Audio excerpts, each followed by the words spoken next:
11월 24일 금요일 상암동 클래스 시작합니다. 전국이 하루아침에 꽁꽁 언 느낌입니다. 새벽에 출근할 때 추웠죠? 너무 춥더라고요. 와, 너무 추웠습니다. 오늘 아침에 서울 여의도 인근의 출근길 모습입니다. 꽁꽁 싸맨 시민들이 바쁘게 발걸음을 옮기는데 이렇게 모자까지 쓰고요. 목도리, 장갑, 중무장을 하셨습니다. 아, 이분 따뜻하게 입으셨네요. 잘하셨습니다. 오늘 아침 아이 등원시키신 분들 또 출근하신 분들 갑자기 뚝 떨어진 기온에 고생 많으셨습니다. 그런데 낮에도 춥습니다. 아. 낮 기온 서울이 2도, 광주와 대구가 6도, 부산은 9도로 어제보다 10도에서 15도 정도 낮습니다. 추위가 주말까지 이어지니까 대비 잘 해주셔야겠습니다. 네, 오늘 상암동 클래스 내년 집 사실 분, 파실 분 또 이사를 계획하시는 분들 채널 고정하셔야 됩니다. 내년도 부동산 시장 이광수 애널리스트와 전망해 보겠습니다. 또 요즘 피곤한데도 막상 누우면 잠이 잘 안 오는 분들. 저요. 꽤 오래 잤는데 아침부터 피곤한 분들. 하은 앵커. 저요. 네. 잠시 후에 신경과 교수 모시고 꿀잠 비법 들어볼 테니까요. 이것도 기대해 주십시오. 오늘도 상클 1시간 끝까지 함께 하시죠. 네.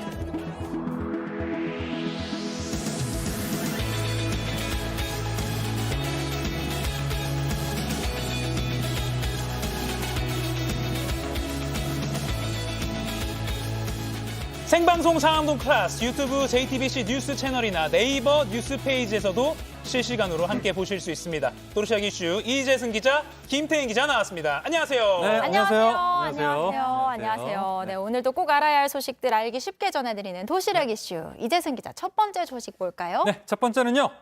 너도 망가뜨려주겠다입니다. 자, 지난주 수능에서 한 학생이 부정행위로 적발이 됐는데 그 부모가 당시 감독관이던 교사가 근무하는 학교를 찾아가서 위협하는 일이 생겨 논란입니다. 교사 노조는 이 학부모가 변호사 신분을 내세워서 협박도 했다고 주장했는데요. 서울시 교육청이 학부모에 대한 고발을 검토 중입니다. 보통 이제 수능 감독관은 그 수험생 소속 학교가 아닌가 모르는 선생님이 와서 감독관을 하시잖아요. 그렇죠. 그 수능 시험에서 부정행위로 적발된 그 수험생의 부모가 감독관 학교까지 확인해서 찾아갔다. 왜 적발했냐 항의하러 간 건가요? 네, 그렇습니다. 어허. 그 서울의 한 중학교 교사 A씨는 올해 수능 고사장 감독관이었는데요. 네. 자, 그런데 수능 바로 다음 날, 그러니까 하루 바로 다음 날 그 수험생과 어머니가 A 교사 학교에 찾아왔습니다. 네. 이어서 수험생 아버지도 사전에 약속을 했다며 무작정 학교에 들어오려다 보안관실에서 제지당한 것으로 알려졌습니다. 서울 교사노조에 따르면 학교 보안관이 A 교사에게 사실 확인자 전화를 했고 수험생의 아버지는 본인이 변호사며 하나의 인생을 망가뜨렸으니 똑같이 네 인생도 망가뜨려주겠다고 협박했습니다. 또 앞으로 인생 재밌어질 거라고 기대하라고 했다라고 전했습니다. 와, 이건 협박이잖아요. 그러니까 네. 인생을 망가뜨리겠다, 무시무시한 발언을 한 네. 건데 네. 수험생이 일단 어떤 부정행위로 적발을 했던 건가요? 네, 그 교사 노조에 따르면 이 수험생은 4교시 시험 종료벨이 울린 뒤에도 답안지를 작성했고 이런 상황은 다른 감독관들도 모두 똑같이 기억했다라고 합니다. 예. 자, 그러면서 학부모가 수능 다음 날 찾아온 데 이어 며칠 뒤에 또다시 학교를 찾아 교사의 실명이 적힌 피켓을 들고 1인 시위를 했다라고 서울교사노조는 설명했습니다.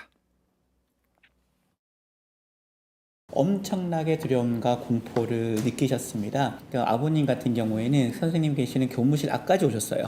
이렇게 자신의 개인정보가 유출되는 것을 봤을 때 자택 주소까지도 노출되면 어떨까 엄청나게 두려워하시기도.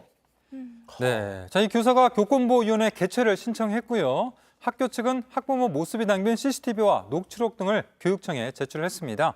조희연 서울시 교육감은 이 A 교사의 판단은 수능 공정성을 지키는 결정이었다며 감독관을 위협하는 불법적인 행위에 대한 고발 조치를 포함해서 단호히 대처하겠다고 밝혔습니다. 예.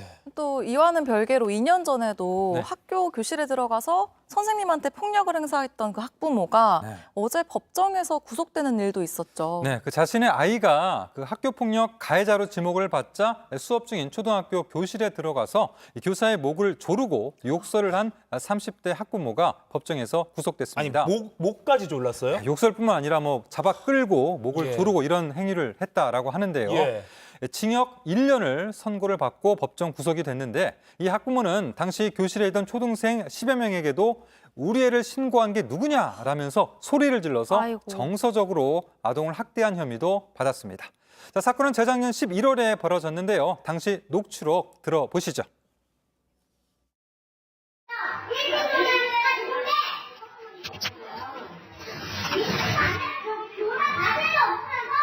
나 이거 가만 아니고 경찰에 신고하고 교육장한테 얘기할 거야. 무슨 이것도 거의 협박성 발언에 가깝다고 느껴질 정도인데 그런데 이 30대 여성 학부모 자신에 대한 구속 판결이 어제 내려지자 이번에는 눈물을 흘렸다고요. 네, 그렇습니다. 이 재판부가 법정 구속을 명령하자 집에 아이가 혼자 있다며 눈물을 흘렸습니다. 그러나 재판부는 가장 안전해야 할 교실에 정당한 사유 없이 침입을 하고 예. 또 폭언과 폭행을 가해서 죄질이 매우 불량하다라고 질타했는데요. 또 반성하고 있는지도 의문이라고 덧붙였습니다. 재판부 말처럼 사실 가장 안전해야 할 공간이 바로 네. 교실인데 네. 실제로 여러 가지 이유로 그렇지 못한 곳인 것 같아서 마음이 참 안타깝습니다. 네. 이런 일이 좀 줄어들었으면 좋겠어요. 네, 없어지면 그렇죠. 좋겠습니다. 네. 다음 이슈 전해주시죠. 네, 다음은요. 자, 좀 불길 속 뛰어든 영웅들인데요. 영웅들. 자, 영웅들 이야기인데 자, 건물을 들이받은 택시가 불길에 휩싸이자 지나던 시민이 운전자를 끄집어냈고 다른 시민들은 소화기로 불을 껐습니다. 이들 덕분에 운전자는 큰 화를 피할 수 있었습니다. 예, 상황 담긴 영상 보죠. 자, 내리막 교차로를 택시가 정속력으로 내려오면서 부딪혔죠. 전기 차량이었는데요. 앞서가던 택시와 충돌을 가까스로 피한 뒤에 도로변 상가에 그대로 부딪힙니다. 또 몇 초 뒤에 부딪힌 후에 택시 보닛에서 푸른색 불꽃이 일고 빨간 불길이 치솟죠. 지나던 시민은 망설이지 않고 달려갑니다. 불이 너무 큰데요? 네, 그런데 그 상황에서 휩싸인 택시 문을 열고 안전벨트를 풀지 못한 운전자를 빼냈습니다. 아이고. 또 주변 상인과 또 다른 운전자는 소화기를 들고 진화를 시도했습니다. 들어보시죠. 불길이 점점 치솟는데 운전자가 안에서 불타고 있어가지고 그래서 나오나 했는데 못 나오길래 빨리 가가지고 꺼냈습니다. 소화기로 이렇게 불을 끄려고 했는데 불도 꺼지지도 않을 뿐더러 너무 뜨겁더라고요. 네, 그러니까 앞서 아까 구한 분과 또 소화기 끄신 분 이야기 계속 들어봤는데 예. 그 불을 끄신 분 말을 좀 들어보니까 왼발을 그 운전자가 밖에 내놓고 있었는데 나오질 못하고 있었다고 그래요. 아마도 추정하건대 안전벨트가 매어져 있었다고 보여지는데 네. 예. 그래서 뭐 힘으로 그걸 잡아 당기니까 안전벨트가 이제 불에 좀 탔기 때문에 좀 끊어진 거 아니냐 이렇게 좀 말씀을 하시더라고요. 예. 자, 아무튼 결국 이 불은 이 택시뿐만 아니라 점포 두 곳으로 번졌습니다. 그러면서 이 전기 택시를 물에 빠뜨리는 이동식 침수조를 설치하고 나서야 50분 만에 불길을 잡을 수가 있었습니다. 와, 정말 망설임 없이 달려가는 모습이 네. 정말 인상 깊은데 네. 이 70세 택시기사는 얼굴이랑 팔, 다리에 2도 화상을 입고 치료를 받고 있다고 합니다.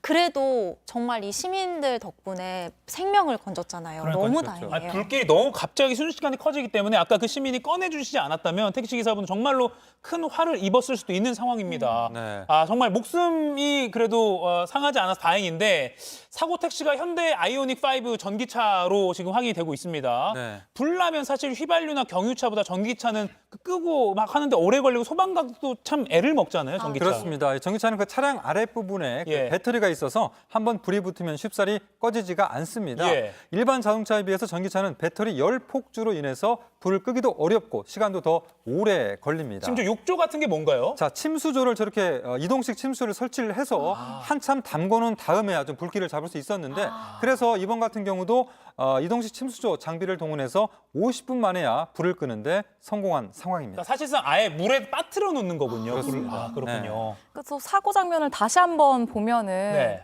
지금 택시가 내리막길을 진짜 굉장히 빠른 속도로 내려왔거든요. 예. 보통 이제 이런 상황이 발생하면 크게 두 가지 얘기들이 나오는데 네. 뭐 하나는 급발진으로 인해서 브레이크가 말을 듣지 않았다, 아니면은 당황해서 가속 페달을 잘못 밟았다, 뭐 이런 얘기들이 나오는 거잖아요. 네, 그렇습니다. 그 목격자 진술에 따르면 택시 기사는 이제 급발진을 주장하고 있다라고 하는데요. 예. 경찰은 이 급발진과 함께 운전 과실 여부 가능성 놓고 차량 감식을 국과수에 의뢰를 한 상황입니다. 네.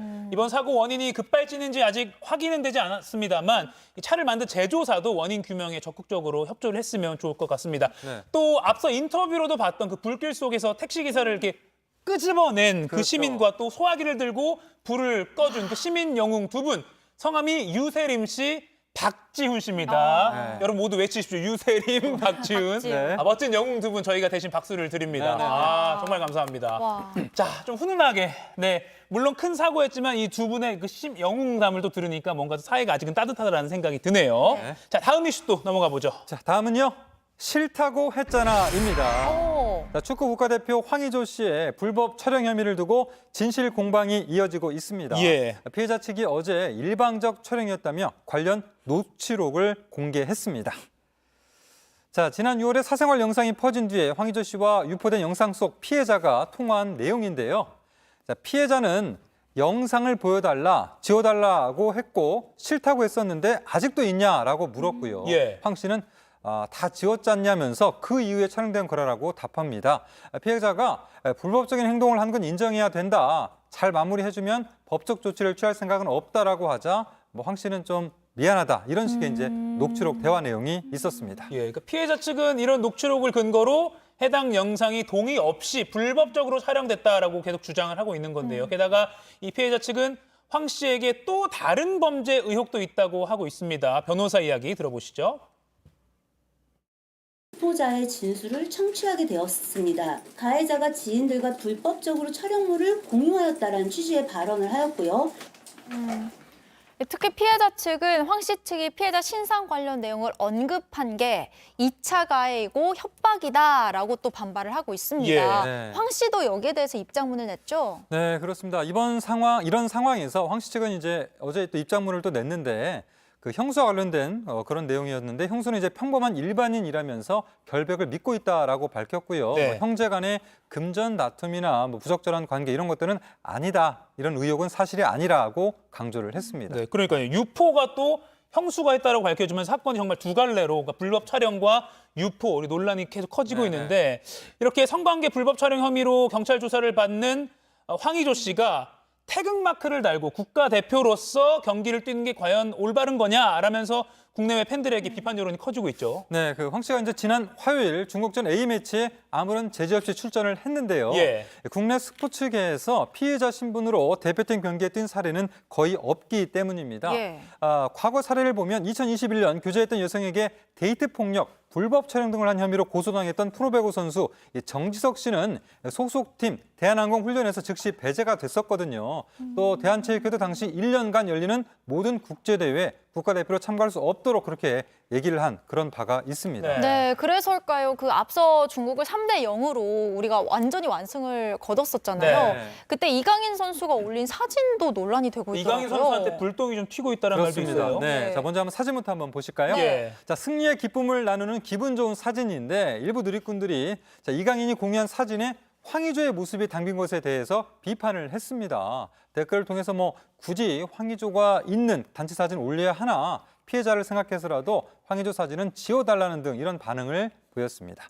다만 또 이에 대해 반대하는 또 누리꾼들은 예. 대한축구협회 공식 사진이라 올린 건데 좀 너무 예민하게 반응하는 거 아니냐 이런 댓글을 달면서 반박하기도 했습니다. 네. 네. 경찰은 황의조 씨의 형수를 검찰에 송치한 데 이어서 최근 황의조 씨 형도 참고인 신분으로 불러서 조사를 했습니다. 네. 또 경찰은 휴대전화 포렌식을 마치는 대로 황의조 선수에 대한 소환 조사 여부도 검토한다고 하는데 수사 결과를 지켜봐야 될 것 같습니다. 네. 자, 이재승 기자 잘 들었고요. 이어서 지금 이 시각 모바일에서 가장 화제가 되고 있는 소식 정리해드리겠습니다. 김태현 기자 전해주세요. 네, 상크리 뽑은 광크리 뉴스입니다. 지금 이 시각 누리꾼들의 관심을 끌고 있는 뉴스는 어떤 건지 살펴보겠습니다. 첫 번째로요. 벌떡선 덤프트럭입니다. 경북 구미의 한 도로입니다. 덤프트럭 한 대가 2차로를 달리고 있는데요. 그런데 뭔가 좀 이상해 보이죠. 또 짐 싣는 저 칸이 적재함을 이렇게 세워둔 채로 달리고 있는데 지금 아이고. 초록색 다리가 나오는데 네, 지금 다리 아래를 지나가려는 순간 지금 보시는 것처럼 차량 적재함이 아이고. 걸려서 끼고 말았습니다. 충격이 정말 상당해 보이는데요. 운전석이 있는 차량 앞부분도 위로 들리면서 이렇게 이 15톤 덤프트럭은 다리와 도로 사이에 끼어버렸습니다. 아니, 운전자는 괜찮은가요? 네, 운전자는 60대 남성 운전자였는데 병원으로 옮겨졌습니다. 다행히 큰 부상은 아니었다고 하고요. 네. 또 정말 다행히도 주변을 달리던 다른 차량들의 2차 사고로 이어지지도 않았습니다. 다만 사고 여파로 2시간 가까이 도로 정체가 이어지면서 퇴근길 시민들이 불편을 겪은 것으로 전해졌습니다. 경찰은 사고 차량 운전자가 차량 수리를 받은 뒤에 적재함을 고정하지 않고 달리다가 사고가 난 것으로 보고 정확한 경위를 조사하고 있습니다. 예. 다음 소식 보겠습니다. 다음 소식은요. 입장하려면 개인정보, 샤넬의 과태료입니다. 명품 제품 매장 앞에 이렇게 사람들이 긴 줄로 대기하고 있는 모습, 백화점이나 아울렛 갔을 때 한 번쯤 본 적 있으실 텐데요. 네, 그렇죠. 오픈런이라고도 하잖아요. 여기서부터 기다리는 아주 그 대기하면서 키오스크에 개인 정보를 입력하기도 하는데 이런 게 좀 문제가 됐다는 거죠. 네, 최근 샤넬 코리아가 이렇게 대기 고객들에게 과도한 개인정보를 요구해서 과태료 처분을 받았습니다. 샤넬 코리아에서 이름, 연락처, 생년월일, 거주 지역 등 과도한 개인정보를 요구했고요. 제공하지 않은 고객들은 매장 입장을 제한하기도 했습니다. 수집하는 개인정보도 많은데 이걸 거부하는 분들, 내지 않으면 입장을 제한한다니까 좀 과도해 보이긴 합니다. 생년월일까지 다 밝혀야 된다는 거잖아요. 네, 샤넬은 뭐라고 하나요? 네, 샤넬 코리아 측은 1인당 구매 물량이 한정돼 있기 때문에 대리 구매를 막으려고 이렇게 개인정보를 요구한 거라고 해명하기도 했는데요. 하지만 고객을 예비 범죄자로 취급하는 것과 다름없는 거라는 비난이 잇따르기도 했습니다. 결국 개인정보보호위원회는 샤넬 코리아가 개인정보보호법을 위반한 걸로 판단했는데요. 위원회는 사업자는 서비스에 꼭 필요한 최소한의 개인정보만 수집해야 한다고 했습니다. 또 수집 목적과 관계없는 개인정보 제공에 미동의한다는 이유로 고객에게 서비스 제공을 거부해서는 안 된다고 밝히기도 했습니다. 네, 그래서 개인정보보호위원회가 샤넬 코리아에 과태료를 부과했는데 액수가 360만 원이에요. 샤넬 코리아에 360만 원이라. 글쎄요, 이게 효과가 있을까요? 샤넬백 하나 가격도 안 될 수도 그러니까요. 있겠네요. 네, 맞습니다. 이 과태료가 터무니없이 적다는 지적이 나오고 있는 건데 말씀하신 것처럼 샤넬 가방 하나 가격도 채 되지 않는다는 겁니다. 샤넬 가방 뭐 하나에 막 몇 천만 원 이렇게 되는 것도 많이 있으니까요. 누리꾼들은 과태료 너무 적다, 그 정도 액수는 껌값일 듯 개인정보 미제공 시 입장 제한은 선 넘었지라며 비판했습니다. 네. 마지막 소식 보겠습니다. 마지막으로는요. 무단횡단해놓고 적반하장입니다. 경기도 수원시의 한 도로에서 촬영한 오토바이 블랙박스 영상입니다. 좌회전 신호를 받은 오토바이가 교차로에서 좌회전을 하는데요. 이후 직진하던 중 반대편 도로에 서 있더라고요. 아이고. 차 사이로 이렇게 사람이 튀어나와서 부딪혔습니다. 그러니까 횡단보도가 있는 데가 아닌데 무단횡단을 하던 보행자랑 지금 부딪힌 거죠? 네, 이 사고 자체도 참 당혹스러운데 이후 상황이 더 황당합니다. 사고를 제보한 오토바이 운전자는 이륜차 책임보험에 가입한 상태였는데 무단횡단을 한 이 보행자가 자기는 과실이 없다고 주장한다는 소식을 보험사로부터 전해 듣게 된 겁니다. 더 나아가서 이 보행자, 사고를 낸 오토바이 운전자를 경찰에 신고하겠다며 적반하장격으로 나왔다고 합니다. 아니 진짜 무단 횡단해놓고 이렇게 좀 당당해도 되는 겁니까? 그리고 이제 오토바이 운전자 입장에서는 차량에 가려져 있었기 때문에 잘 보이지 않았을 수도 있거든요, 지금 보행자가. 정말 네. 억울할 것 같은데요. 맞습니다. 이 영상을 제보받은 교통사고 전문가는 예상할 수도 피할 수도 없었기에 오토바이 운전자는 잘못이 없어 보인다라면서 무단횡단을 한 보행자가 운전자 치료비와 오토바이 수리비를 물어줘야 한다고 설명하기도 했습니다. 누리꾼들은 법 지킨 사람을 보호하고 법 어긴 사람을 처벌해야지 무단횡단해놓고 너무 뻔뻔하다 등의 반응을 보였습니다. 오늘 준비한 소식은 여기까지입니다. 광크리 뉴스는 여러분들의 사연과 소식을 기다리고 있습니다. 지금 옆으로 나가고 있는 전화번호, 카톡 제보 채널, 그리고 메일 주소로 언제든지 편하게 연락주세요. 지금까지 상크리 뽑은 광크리 뉴스였습니다.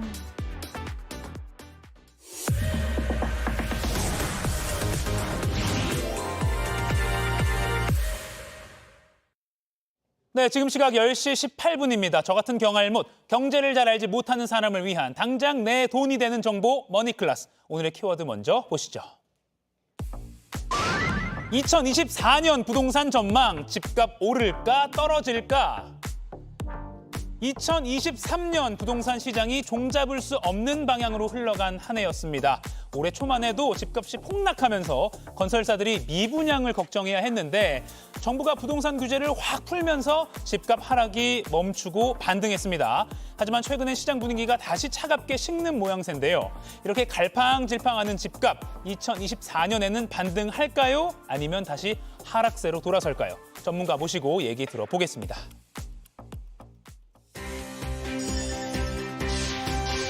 부동산 시장의 나침반, 투자자들의 길잡이가 되어주는 이광수 애널리스트 모셨습니다. 안녕하세요. 예, 안녕하세요.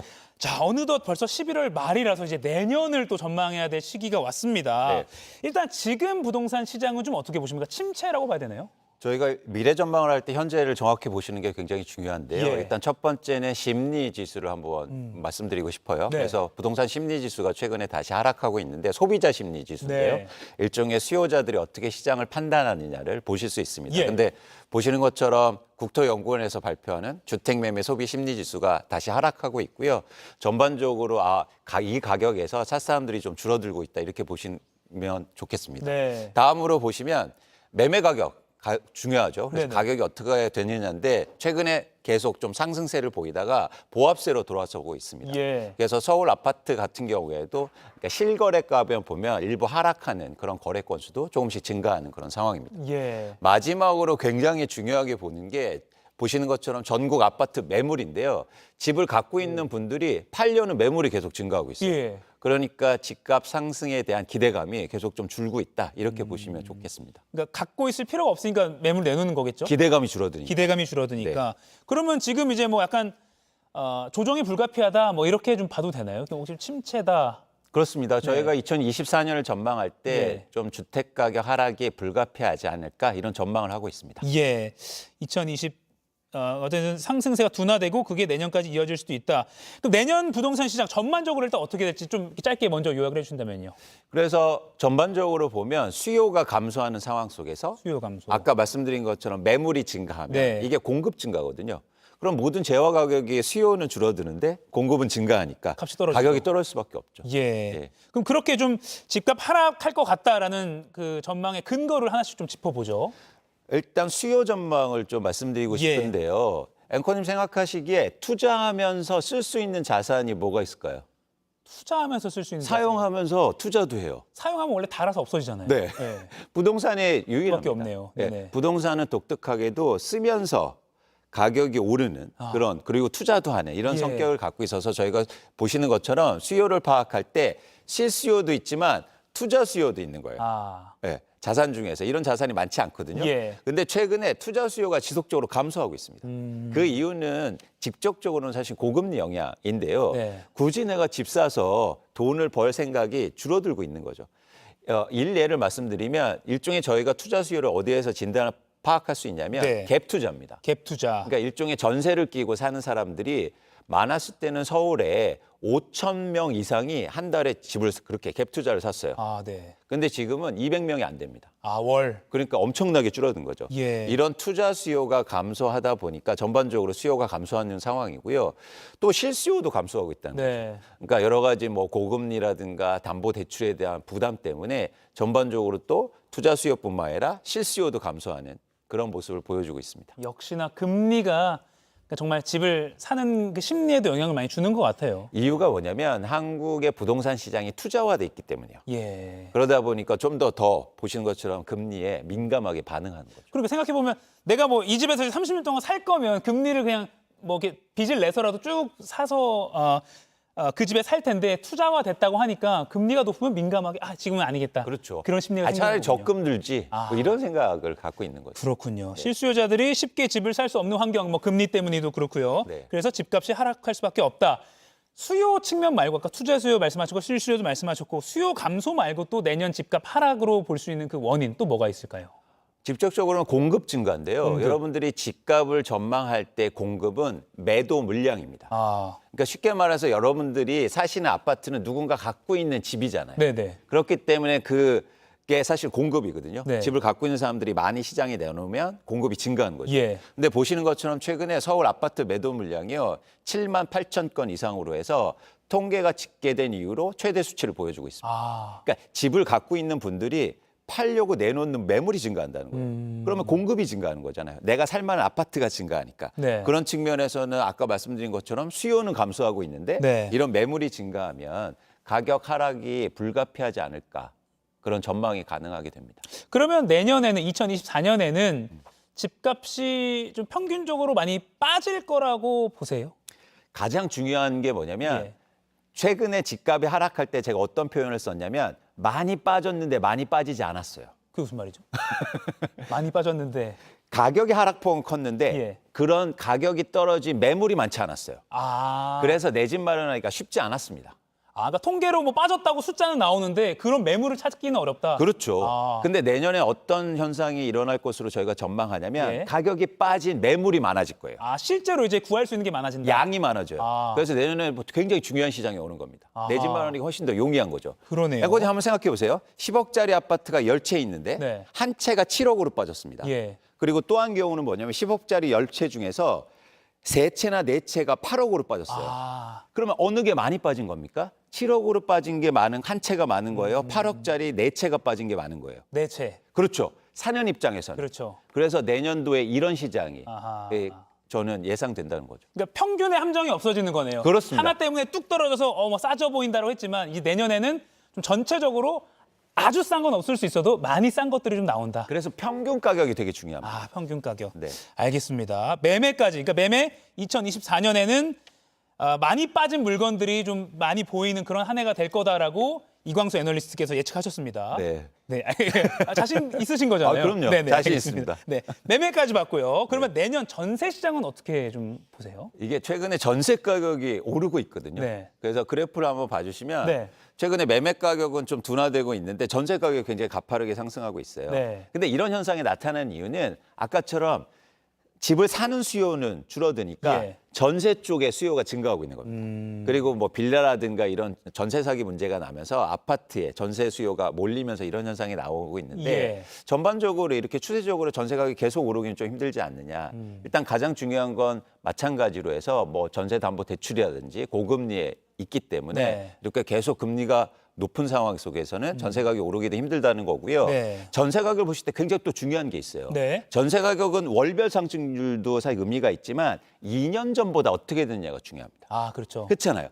전세를 놓는 입장인 임대인이나 임차인 입장에서는 2년 전 가격과 비교해야 되는데 네. 사실은 지금 현상이 어떠냐면 제가 표본 조사를 해보면 1만 7천 건 이상의 전세 거래 중에서 예. 60% 이상이 일종의 역전세 현상이 일어나고 있어요. 2년 전보다 가격이 떨어지고 있다는 거예요. 예. 그래서 내년도에도 사실은 상반기까지 이런 역전세 현상이 지속될 가능성이 있어 보이거든요. 아하. 그렇기 때문에 전세 시장도 그렇게 뭐 편안한 상황은 아니다 이렇게 보고 있습니다. 네.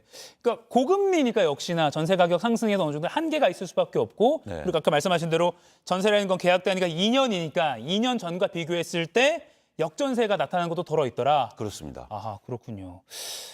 여러모로 지금 매매나 전세나 다 좀 쉽지 않은 상황인 것 같은데 근데 그러면 집을 그러니까 전세를 구하는 입장에서는 내년이 편안할 수 있는 건가요?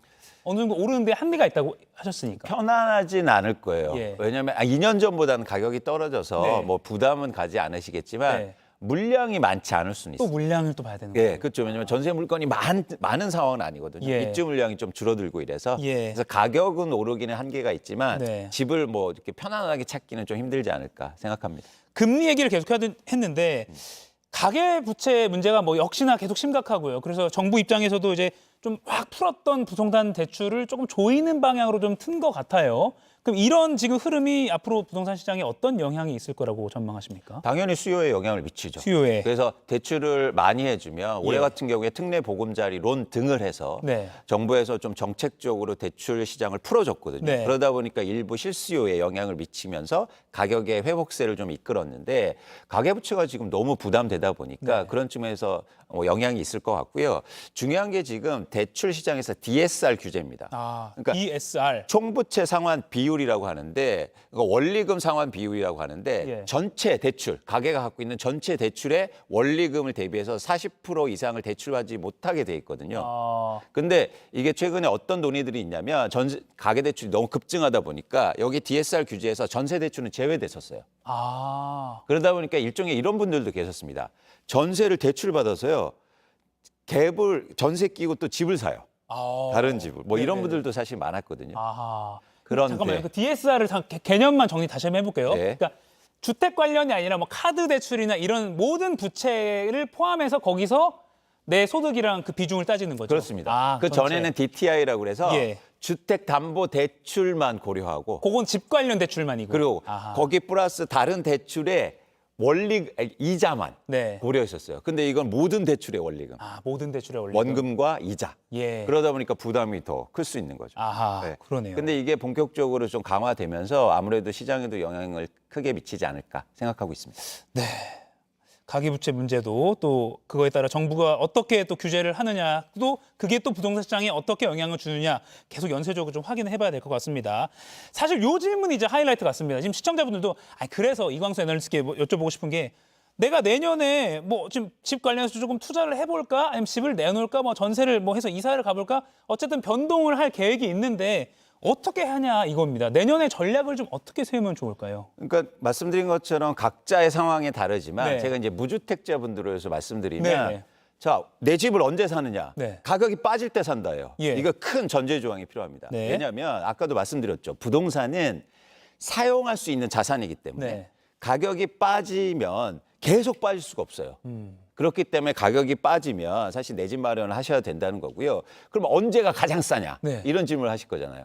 가격이 빠지는데 거래량이 추세적으로 증가하는 구간이 반드시 나옵니다. 가격은 빠지는데 거래량이 증가하는 구간. 그러니까 이게 같이 오르면 안 돼요. 거래량과 가격이 동반해서 오르는 건 지속적 가능성이 없고 예. 가격이 이상하게 빠지는데 거래가 활발하게 진행돼요. 이런 경우가 어떤 현상이 나올 때 이런 시장 상황이 오냐면 네. 매도 물량도 많고 예. 수요자도 많아질 때 이런 현상이 나옵니다. 그러니까 시장이 아주 막 활발할 때네요. 그렇죠. 부동산 전화 엄청 파는 사람도 오고 막. 많고 예. 그러니까 살 사람도 많아져요. 예. 근데 팔 사람은 많고 사는 사람이 없으면 더 빠진다는 얘기고. 그렇죠. 그래서 이런 아까도 말씀드린 것처럼 그러면 어떤 과정이 나오냐면 평균 가격은 떨어지는데요. 네. 거래량이 의미 있게 증가하는. 의미 있게 증가하는. 네, 추세적으로. 그래서 한 달만 증가하는 게 아니라 뭐 최소한 5개월, 6개월 이렇게 의미 있게 거래량이 증가하면 여러분들이 내 집 마련하시기 굉장히 좋은 시점이 올 것으로 보고 있고 네. 저는 빠르면 내년에도 가능하지 않을까 이런 시장이. 그래서 내년도 2024년도를 여러분들이 내 집 마련하는 좋은 한 해로 좀 보셨으면 좋겠습니다. 이런 질문이 좀 우문일 수도 있는데 내년 봄까지는 아닐 거 아니에요. 그러니까 좀 의미 있게라는 건 최소 몇 개를 지켜봐야 되는 거니까 네. 한 여름이나 이렇게 좀 천천히 약간은 급하게 생각하지 말아야겠네요. 이 되게 우문입니다. 아닙니다. 그러니까 뭐 찍어달라는 거 진짜 우문이세요. 예. 그러니까 그 시기를 어느 정도. 시기는 얘기하는 건 가을이다 겨울이다 이렇게 얘기하는 사람은 사기꾼입니다. 그렇군요. 계속 변화를 보시면서 예. 보셔야죠.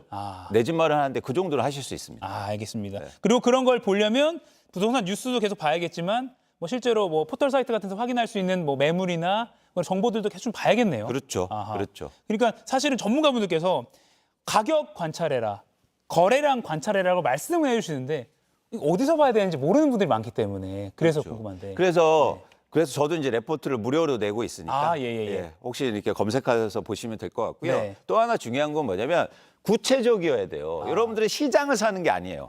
각 아파트, 내가 살고 싶은 아파트의 리스트를 한번 마련해 보시고 예. 그 아파트의 가격과 거래량을 개별적으로 보시면 좋겠다는 말씀 드립니다. 그래프를 그리지 않더라도 따로 메모하면서 추이를 보거나. 그렇죠. 그 정도는 충분히 할 수 있다. 아니면 그리고 이광수 포털 의원님 나오는 걸 계속 검색해서 보거나. 예. 제가 레포트 알겠습니다. 무료로 제공해 주니까. 알겠습니다. 광순의 복덕방 그거죠? 맞습니다. 예, 알겠습니다. 이렇게 또 본의 아니게 홍보까지 해드리게 됐습니다. 자, 마무리하기 전에요. 오늘도 두 분 뽑아서 영화 관람권 2장씩 드리는 퀴즈 준비되어 있습니다. 자, 소득을 통해서 대출 한도를 정하는 방법인데요. 대출자의 연소득에서 모든 대출의 원리금 또 원리금 상환액이 차지하는 그 비율을 뜻하는 용어입니다. 아까 이광수 애널리스트께서 말씀하신 그거죠. 뭘까요? 1번 DSR, 2번 DTI, 3번 LTV. 정답 골라서요. 지금 상클 생방송이 나가고 있는 JTBC 뉴스 유튜브 실시간 댓글창에 남겨주시면 2분 뽑아서 방송 마칠 때 발표해드리도록 하겠습니다. 지금까지 머니컬스 이광수 부동산 애널리스트와 내년 부동산까지 전망해봤습니다. 고맙습니다. 맞습니다. 지구촌에서 화제가 된 소식들 알아보는 월드클래스입니다. 축구 좋아하는 분들 많으시죠? 곳곳에서 펼쳐지는 볼거리 많은 경기로 축구에 대한 인기가 그 어느 때보다도 뜨거운 요즘인데요. 축구 팬들의 눈길을 사로잡는 이색 경기 현장이 포착됐습니다. 유명 선수들이 많이 나오는 경기인가 봐요. 줄을 서서 기다릴 정도로 관중들이 상당히 많이 모였습니다. 자, 이때 위험 있게 등장하는 오늘의 선수들, 축구단 마스코트들입니다. 스페인 프로축구 프리메라 리가의 강호들을 대표하는 각 축구단의 마스코트들이 총 출동한 건데요. 뒤뚱뒤뚱 100m 달리기에 장애물 경주 등 총 6가지 종목에서 자존심을 건 한판 승부가 벌어졌습니다. 하나같이 정말 귀엽게 생긴 마스코트들, 경기에 임하는 자세는 제법 진지하죠. 운동신경도 상당한 듯한데요. 이날 스페인에서는 최초로 열린 마스코트들의 각축전을 보기 위해 무려 3천여 명의 관중들이 모였다고 합니다. 이렇게 큰 주목을 받은 특별한 경기. 최종 점수 집계 결과 영광의 1등은 발렌시아 CF의 마스코트가 차지했습니다. 푸른 하늘에 알록달록 수백 개의 열기구가 떠 있습니다. 멕시코 과나후아토 레온시에서 열린 국제 열기구 축제 현장인데요. 이곳 과나후아토는 1842년 멕시코 최초의 열기구가 이륙했던 곳입니다. 그만큼 의미 있는 곳에서 올해도 23개국의 참가자들이 형형색색의 열기구를 하늘에 띄우며 특별한 장관을 만들었습니다. 모양도 크기도 가지각각 동심이 절로 샘솟는 것 같죠? 세계 3대 열기구 축제 중 하나로 꼽히는 이 축제엔 나흘 동안 무려 50만 명의 관람객들이 다녀갔는데요. 드넓은 하늘에 유유히 떠다니는 열기구들이 만들어내는 장관에 모두 즐거운 추억을 한가득 안고 돌아갔을 것 같네요. 미국 상공을 누비던 비행기에서 황당한 소동이 벌어졌습니다. 결국 급하게 항로까지 변경했다고 하는데요. 무슨 일이 있었던 걸까요? 얼핏 봐도 분위기가 심상치 않습니다. 기내에서 소란을 피우는 한 여성을 승무원과 승객들이 막고 있는 상황인데요. 자리에 앉으라고 여러 차례 요구했지만 잔뜩 흥분한 여성은 계속 거부했습니다. 이 여성, 자신이 지금 납치된 상태라며 알 수 없는 말을 쏟아내더니 괴성을 지르는 것도 모자라 의자에 기어올라 몸부림을 쳤다고 하는데요.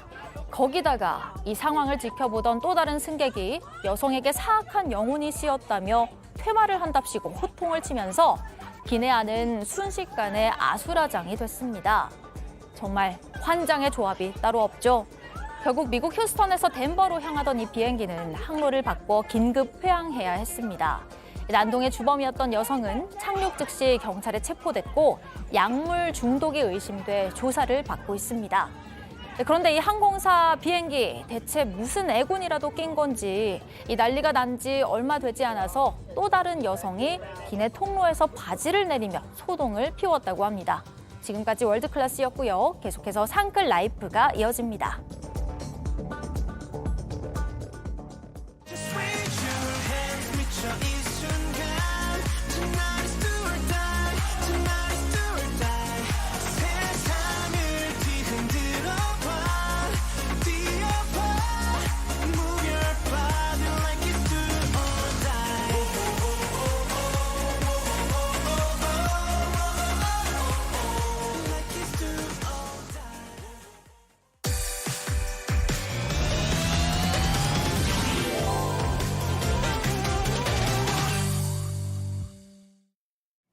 상클 라이프 시간입니다. 오늘은 여러분의 건강을 관리해 드립니다. 오늘 진짜 남녀노소 누구나 맞아요. 꼭 챙겨보셔야 할 내용입니다. 주제부터 만나보시죠. 삶의 질을 올리는 꿀잠의 조건. 사람은 인생의 3분의 1을 이 잠으로 보낸다고 하잖아요. 네. 그러니까 잠이 보약이다라고 우리가 괜히 이야기하는 게 아닙니다. 건강을 위해서 잘 자는 게 정말 중요한데 네. 쉽게 잠들지 못하고 자도 피곤한 분들 요즘 정말 많습니다. 네. 그런 분들을 위해서 꿀잠 자는 법 오늘 알아보겠습니다. 네, 가톨릭 관동대 국제성모병원 신경과 김혜윤 교수 나오셨습니다. 안녕하세요. 안녕하세요. 안녕하세요. 지금 아무래도 이제 잠 못 주무셨던 분들은 지금쯤도 약간 이렇게 졸리고 이렇게 좀 소파에서 보시는 분도 계실 것 같아요. 일단 교수님은 워낙 수면 전문가시니까 꿀잠 주무십니까? 솔직히. 네, 솔직히 말씀드려야 될 것 같은데 제가 오늘 이 생방송 때문에 어제 좀 꿀잠 못 잤거든요. 근데 평소에는. 저는 이제 꿀잠 정의를 하면 꿀잠이 뭘 것 같으세요? 꿀잠 잘 자는 거. 근데 이 아침에 진짜 개운한 거. 정답입니다. 예. 그래서 아침에 내가 일어나서 너무 개운해. 그게 바로 꿀잠의 정인데요. 예. 그 꿀잠의 정이라고 하면 저는 수면 시간만 확보된다면 한 일주일에 5일 정도는 꿀잠 자는 편인 것 같아요. 역시 수면 전문. 네, 일주일에 5일이면 요새 전문가라서는 아닌 것 같고. 네. 체질상? 네, 알겠습니다. 자, 궁금한 게 정말 많은데 우선 시간부터. 그러니까 잠을 몇 시간 자는 게 가장 어떻게 보면 좋은 건가요?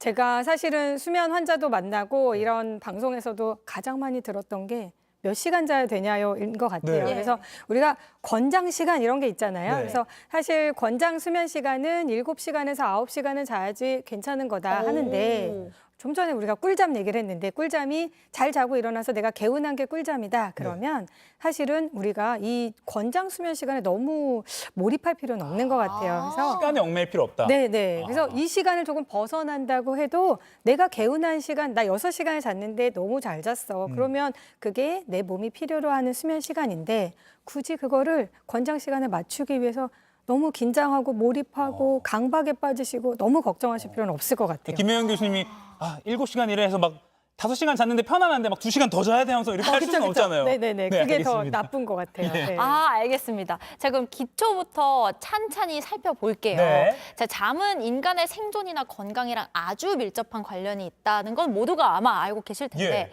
구체적으로 잠이 어떤 역할을 하나요? 네, 저희 오프닝 할 때 우리가 잠이 보약이다. 보약이다. 예, 어떻게 보면 만병통치 보약인 건 맞는 것 같고요. 잠을 잘 자고 우리가 아침에 개운하잖아요. 그래서 네. 잠의 역할이 우리를 개운하게 하는 것인데 그 개운하게 하는 게 신체적, 정신적 건강에 매우 밀접한 관련이 있어서요. 잘 자야 신체적으로, 정신적으로 건강을 유지할 수 있는 것 같습니다. 그러니까 몸이 좀 안 좋거나 그러니까 컨디션이 떨어지고 뭐 아프고 그러면 우리가 잠을 유독 많이 자게 되잖아요. 네. 그러면 이것도 잠이 회복의 역할을 하기 때문에 우리가 네. 필요해서 그렇게 하는 네, 거인 맞습니다. 거죠? 우리 몸살 감기 약을 이제 감기약을 처방하면 환자들이 그런 말씀하세요. 감기약 먹었는데 너무 졸려요 이러거든요. 그러면 저는 졸리면 자면 된다. 물론 이제 그 약을 먹고 운전을 해야 된다거나 업무를 해야 돼서 졸리면 안 되는 네. 건데 그거 말고 감기약 먹으면 졸린 거고 몸이 아프면 또 잠이 쏟아지는 경험 해보셨잖아요. 네. 그래서 잠을 자면 면역 체계가 좀 활성화돼요. 그래서 면역 증강에 효과가 있기 때문에 특히 감염성 질환에 걸렸을 때 몸이 아플 때 잠을 쫓으려고 잠을 안 자려고 노력하는 것보다는 잠이 오면 잠을 자는 게 훨씬 더 효과가 좋고요.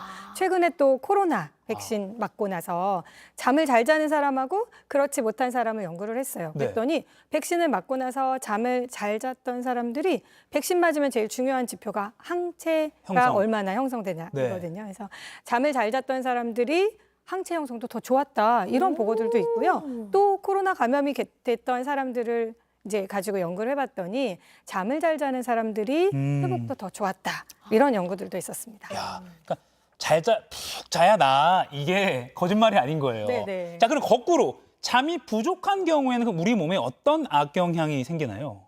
앞에서 잠이 보약이라고 했는데 예. 못 자면 이제 그 독약을. 독약 못 자는 게 독약일 수 예. 있죠. 네, 그래서 사실 우리가 신체적인 건강뿐만 아니라 정신적으로도 우리 잠 못 자면 다음날 아침에 몽롱하죠. 맞아요. 집중력 떨어지고 뭐 브레인 포그 이런 얘기 하거든요. 뇌에 안개 낀 안개 것 같이 몽롱한 것. 이것은 사실 뭐 전문가가 아니어도 다들 알고 계시는 부분이고요. 그거를 전문가 입장에서 또 어떻게 이야기를 할 수 있냐면 예. 우리가 잠을 자는 동안에는 뇌에 쌓이는 노폐물이 빠져나간다고 합니다.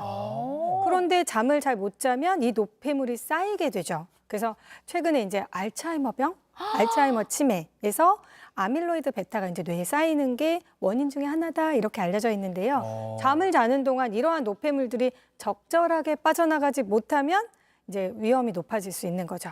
그리고 또 잘 자야 비만에도 영향이 있습니다. 그래서 잘 자야 대사도 유지가 잘 되거든요. 그래서 자는 동안에 이런 몸이 리셋되고 뭔가 이렇게 건강에 중요한 일들을 자는 동안 우리 뇌랑 몸이 그냥 자는 게 아니고 네. 뭔가 리셋을 하는데 그 시간을 확보하지 못한다면 여러 가지 문제들이 생길 수 있습니다. 그럼 저 깜짝 질문 하나 드리면 그럼 자는 동안에도 살 빠져 이것도 맞는 말이네요 어떻게 보면. 네, 맞습니다. 잘 자야 살 빠지는군요. 네, 그래서 또 식욕이랑도 관련이 있어서요. 잠을 잘 자야 식욕 억제, 그러니까 자는 야간에는 먹으면 안 되는데 예. 식욕 억제 호르몬이라는 게 있거든요. 그래서 네네. 식욕을 억제하는 호르몬이 적절하게 나와주면서 공복이 좀 유지되면서 깊은 잠을 자게 되는 거죠. 여러분 잠을 잘 자면 살도 빠질 수 있습니다. 네.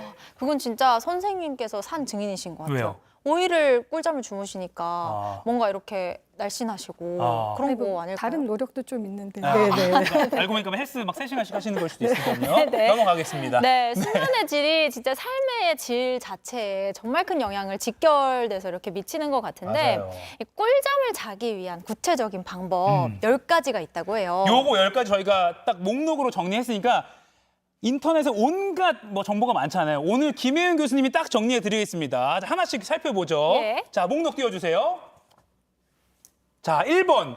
일관된 스케줄 유지. 이거는 네, 규칙적으로 자고 깨는 거 중요하죠. 네. 네, 네. 근데 하나 또 말씀드리면 내가 10시에 자서 7시에 일어났는데 다음날 8시에 일어났다고 너무 걱정하실 필요 없는 거예요. 그러니까 이게 너무 강박을 가질 필요는 없다는 말씀을 꼭 드리고 싶어요. 맞아. 이런 거 일관되게 해야 된다는 생각을 또 하면 강박 생기는데 그건 또 몸이 알아서 일어난 거면 또 일어나게. 네, 네, 그렇죠. 아하. 자, 그리고 두 번째는 낮에 40분 땀날 정도로 운동. 또 이렇게 말씀드리면 땀이 안 나면 어떡하지? 뭐 이런 생각을 하는데 낮에 운동하는 거 굉장히 좋고요. 예. 저는 그런 말씀을 드려요. 잘 자려고 노력하지 말고 불면증 환자들한테 네. 잘 깨어 있으라고 노력하라고 말씀드리거든요. 그러니까 낮에 잘 깨어 있어야 우리 몸에서 자고 싶은 욕구가 올라가거든요. 그래서 낮에 운동하고 좀 땀을 내쉬고 하는 이런 활동들을 해야 잠자고 싶잖아요. 낮에 좀 활동량이 있어야. 그래서 그런 측면에서 잠 못 자는 사람들은 자려고 너무 애쓰지 말고요. 잘 깨어 있으려고 애쓰는 게 중요하다고 말씀드리고 싶어요. 그래서 아기 빨리 재우고 싶으면 네. 낮에 많이 놀아주라고 막 놀려야 돼. 하잖아요. 막 키즈카페 가서 막 뛰게 하고 막 네, 그런 거 그거랑 컸거든요. 비슷한 것 같아요. 네, 네, 어른도. 네. 그 원리를 생각하겠습니다. 네, 그리고 세 번째가 낮잠은 15분 안으로만 자라는 거예요. 그래서 이제 낮잠을 짧게 자라는 이유는 기본적으로 낮잠을 너무 길게 자면 밤잠에 영향을 주니까 네. 밤잠에 영향을 주지 않게 그래서 저는 오후 2시 이전에 그러니까 너무 늦게 자면 그게 밤잠에 영향을 주거든요. 네. 우리 뇌가 잠을 컨트롤한다는 뇌 입장에서 보면 낮에 이렇게 잤는데 그러면 밤에는 좀 덜 자야겠어라고 내가 생각하는 게 아니라 예. 뇌에서 그런 호르몬 조절이 일어나거든요. 그래서 2시 이전에 짧게 자라 이렇게 말씀드리고 싶어요. 그리고 네 번째가 카페인, 알코올, 니코틴 피하기. 네, 그래서 이것도 몇몇 최근의 연구들에서 예. 카페인 저는 커피 3잔 마셔도 잘 자요. 뭐 이런 분들도 저요. 있거든요. 그런 분도 있어요. 근데 저는 한 잔만 마셔도 밤에 절대 잠 못 자요. 그래서 그게 저요. 네, 그 두 분이 좀 상반되시는데 네.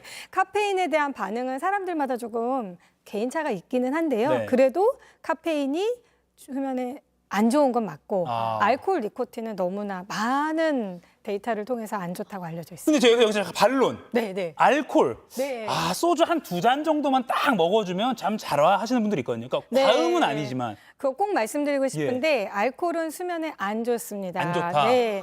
그러니까 우리가 잔다고 생각하는 게 수면을 개시하는 거, 시작하는 게 또 있는데요. 수면 유지할 때 술을 마시면 중간에 나도 인지하시는 분들도 있고 인지 못하시는 분들도 있긴 한데 네. 수면 분절이라고 해서 잠든 뒤에 자주 깨요. 분절. 그래서 수면의 시간은 조금 확보가 될 수 있을지 모르지만 수면의 질이 떨어지는 거죠. 네, 수면의 질, 알코올 주의하셔야 됩니다. 그리고 5번째가 자기 전 과한 식사 금지. 네, 배불러야 잔다고 생각하고 그 말 많이 포만감 듣거든요. 있어야 잔다고 네. 생각하시는데 또 우리나라 야식 굉장히 야식의 유혹을 버리기가 어렵습니다. 배달 안 되는 곳이 없거든요. 너무 맛있는 게 많아요. 네, 뭐 땡땡땡 너무 배달 잘 되고 그래서 야식이 너무 활발하니까 예. 많이들 그러시거든요. 포만감 있어야 된다. 그래서 제가 개인적으로 이런 연구를 했습니다. 16대 8로 간헐적 단식을 했을 때 정말 대사율도 좋아지고 비만 해결이 되느냐 뭐 이런 연구를 처음에 시작을 했는데 이분들이 강제적으로 자기 전에 한 3시간에서 3시간 반 정도 금식을 했거든요. 네. 이제 스케줄대로 식사를 하도록 했기 때문에 건강한 성인을 대상으로 했습니다. 그랬더니 의외의 결과로 수면이 좋아졌어요. 자기 전에 저는 한 3시간, 최소 3시간은 공복을 해야 된다. 그 얘기가 왜 그러냐면 우리 몸에 생체 시계가 있거든요. 네. 이 시계가 장애도 있어요. 우리 배꼽 시계라고 하잖아요. 그래서 너무 배꼽 시계를 그때 자극을 해놓으면 우리 생체 시계가 교란이 생기죠. 뇌는 자야 되는 시간으로 알고 있는데 배꼽 시계 뭐가 먹어주면 배꼽에서는 이제 뭐 먹었으니까 이제 낮이라고 생각할 수도 있는 거죠. 예. 네. 10시에 잘 계획이시면 7시 전에 저녁 식사를 끝냅시다. 자, 그리고 6번 수면 환경 안락하게 만들기는 알 것 같고요. 7번으로 바로 넘어가 볼게요. 습관적 수면제 사용 피하기. 한번 먹으면 계속 먹다 보면 이렇게 좋으니까 의존하시는 분들 많거든요. 네, 의존성을 줄이기 위해서는 내가 또 이런 분들이 있어요. 내가 약 먹어서 잘 잤다 이렇게 생각하시는 분들이 있는데 예를 들어서 수면제를 먹고 2시간 뒤에 잤다? 그건 수면제 효과는 아닌 거죠. 네, 그래서 그냥 내가 이거 안 먹으면 못 잘 것 같아라는 생각에 몰입되어 있는 분들이 또 있어요. 그래서 그 습관적으로 필요할 때 수면제 절대 먹으면 안 돼 이렇게 말할 수는 없지만 수면제는 필요할 때만 단기적으로 사용하셔라. 네. 그리고 잠자리에서 핸드폰, 휴대전화 같은 거 하지 말고 자는 것만 해라. 맞아요. 이런 말인 것 같고 과도한 스트레스 피하기. 10번 오래 누워있지 이거는 않기는 무슨 뭐예요? 말이에요? 이게 누워서 왜 양세잖아요. 네네. 네, 잠을 양세는 게 되게 안 좋은 거고 누워서 잠을 청하지 말아라라는 의미인데요. 양 말고 다른 동물을 세야 됩니까? 네, 네. 아니, 그러니까 갑자기 오래 눕지 말라고. 그러니까 오래 누워 있지 말아라. 그래서 잠이 오면 침실로 가는 것이 가장 좋은 방법이고요. 누워서 잠을 청하지 말라는 뜻이고 누워 있는데 가끔 15분 정도 얘기하거든요. 15분 이상 잠 안 와. 그러면 침대에서 나와서 뭔가 잠을 청할 만한 활동을 하고 책을 보거나. 네, 그렇군요. 그러니까 잠이 안 오는 억지로 눕지 말고 잠이 오면 누워라. 네, 그러니까 맞습니다. 닭과 달걀의 그 사이를 바꾸는 거네요. 네네네. 그 굉장히 중요한 것 같습니다. 오래 누워 있지 말라. 알겠습니다. 이 수면 위생이라고 합니다. 잘 자기 위한 기본 원칙 10가지까지 살펴봤고요. 마지막 질문을 드리고 마무리해야 될 것 같아요. 아무리 낮에 피곤해도 밤에 잠이 잘 안 온다 하시는 분들이 있어요. 지금 시청자분들도 그럴 거예요. 아니, 나 수면 이상 잘 지키고 낮에 운동도 많이 해. 그래서 피곤해. 근데 잠이 안 와. 밤만 되면. 어떻게 해야 됩니까? 밤만 되면 이제 근데 저는 역설적으로 예. 그러면 밤 새세요 이렇게 하거든요. 어머. 이게 무슨 말이지? 이러실 것 같은데 예. 이런 거야. 우리가 너무 잠이 안 오는 그 상황에 너무 몰입하다 보면 더 잠을 잠이 안 오면 내일 늦게 일어날 거고 늦게 일어나면 또 직장에 가서 문제가 생길 거야. 이렇게 꼬리에 꼬리를 무는 고민들이 생기거든요. 네. 오히려 그래 하루 정도는 잠이 안 와도 괜찮아. 그 대신 침상에서 좀 전에 말씀드린 거 침상에서 나와서 뭔가 잠이 올 수 있는 따뜻한 차를 마시거나 족욕을 하거나 몸을 좀 따뜻하게 하고 잠이 오면 눕는 거. 그래서 너무 잠을 자는 거에 강박을 가지고 몰입하지 마는 거고요. 두 번째는 뇌를 속이는 거예요. 이게 잘 시간이라고 뇌가 인식하도록 만드는 건데 그게 이제 수면 루틴이거든요. 짧게 말씀드리면 자기 전에 뭐 1시간 전에는 어떤 행동을 하고 뭐 족욕을 한다거나 반신욕을 하고 30분 전에는 핸드폰을 충전기에 꽂는 행동을 한다거나 그리고 잠들기 전에 뭐 종아리를 주물러서 스트레칭을 하거나 이런 행동들에 이런 행동들을 뭔가 매일 일관적으로 습관적으로 매일 하시면 뇌에서는 이런 행동을 한다면 그때가 바로 자야 되는 시간이구나라고 인지하게 됩니다. 그래서 수면 루틴을 챙기시는 거 상황에 맞게 그리고 수면 환경에 맞게 수면 루틴은 좀 다르실 수 있는데요. 나만의 수면 루틴을 이제 좀 만들어 보는 거. 그 중에 하나, 낮 루틴도 만드셔서 낮에는 조금 활동량도 유지하시고 잘 깨어있게 하시는 노력들도 중요할 것 같습니다. 그러니까 밤에 어떻게 잘까 노력하는 것도 중요한데 아까 말씀하신 대로 낮에 얼마나 활발하게 잘 깨어 있을까도 신경을 써야 된다. 그리고 사실 뭐 조격기 비싼 거 드릴 필요 없어요. 그냥 양동이에 물 해가지고 따뜻하게 하면 되거든요. 그렇게 하면 되겠습니다. 오늘 조격도 한번 해보시죠. 자, 오늘은 삶의 질을 좌우하는 질 좋은 수면의 중요성과 또 꿀잠 자는 방법 배워봤습니다. 오늘 밤은 또 여러분 안녕히 주무시길 바라면서 가톨릭 관동대 국제성모병원 신경과 김혜윤 교수님 보내드리겠습니다. 고맙습니다. 네, 감사합니다. 네, 상암동 클래스 오늘 준비한 소식은 여기까지입니다. 오늘 깜짝 퀴즈 정답은요. 1번 DSR 총부채 원리금 상환 비율이었습니다. 네, 오늘 당첨자 2분 자막으로 나가고 있습니다. 오늘은 박동글님 그리고 페이커짱님 2분 축하드리고요. 상클 공식 이메일로 선물 받으실 주소 남겨주세요. 네, 아까 유튜브로 막 수면 관련 질문 많이 올려주셨는데 저희 답이 다 됐기를 바랍니다. 내일은 서울 아침 기온이 영하 6도까지 떨어지고요. 또 일요일에도 영하권 추위는 계속되겠습니다. 춥지만 건강하게 주말 잘 보내시고요. 저희는 다음 주 월요일 아침 10시에 찾아뵙겠습니다. 고맙습니다. 고맙습니다.